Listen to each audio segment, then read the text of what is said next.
Brody. Okay, so Brody and Kaitlynn, their relationship gets talked a lot about tonight on the finale.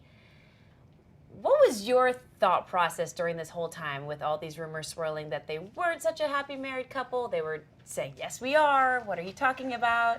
I mean, I feel like, you know, relationships, everyone, to each his own, basically. Every relationship is different. There's no right, there's no wrong. It's whatever works for each couple. But you know, Brody and Kaitlynn are still friends, and there's no beef or bad blood between them. And there were a lot of rumors circling around, and of course everyone's going to talk about it because it's something that's just like, what? Did you hear this? What does that mean? Yeah. You know, it's something exciting to talk about. Yeah. What about this relationship that Kaitlynn allegedly might have with Miley? I love Miley. Yeah. So, I mean, as long as they're happy. I really don't know anything about it, but I've seen photos, and I mean, they seem happy. Oh, I love that. Okay, good. All right, and what about Brody? What do you want for him? I want Brody to be happy too, you know. I think he's gone through a lot, and, you know, within time, like, everybody kind of figures out who they're supposed to be with and what, I don't know, where their life is going, and, you know, life is hard sometimes, so. True that. True that. We can all relate to that. Yeah.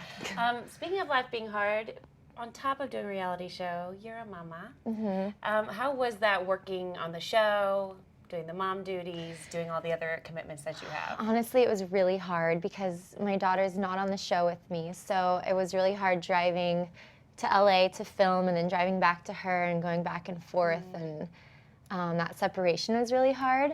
But, you know, second season, I think I know what to do differently now to make things smoother and flow better, so we'll see. What did you feel like you are going to do differently, just scheduling-wise? Time management, scheduling-wise, you know, getting some more help and kind of figuring out what days I can have for filming and what days I can't film. Now, would you ever let your daughter do a reality show?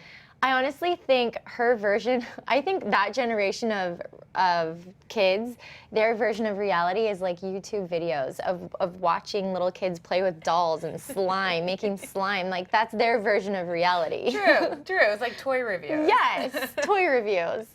Has she ever seen The Hills? Will she ever see The Hills? You know, I do watch it, and she's like, Mommy, that's you, but where am I? So she watches it, and then she heard me talking about her in the last episode. She's like, Mommy, you're talking about me. So she gets really excited. Oh, I love that. It's cute. She's so cute. Thank you. You got a future star on your hands. Oh, she's a ham. What is she loves into the camera. now? Right now, she's into princesses, dressing up, dancing. I mean, she's a little dancer. Yeah. We learned a little bit about your divorce on the show.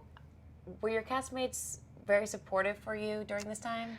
You know, that was kind of the first time I ever opened up about my divorce to anyone aside from my family and, like, my close group of friends outside of the show.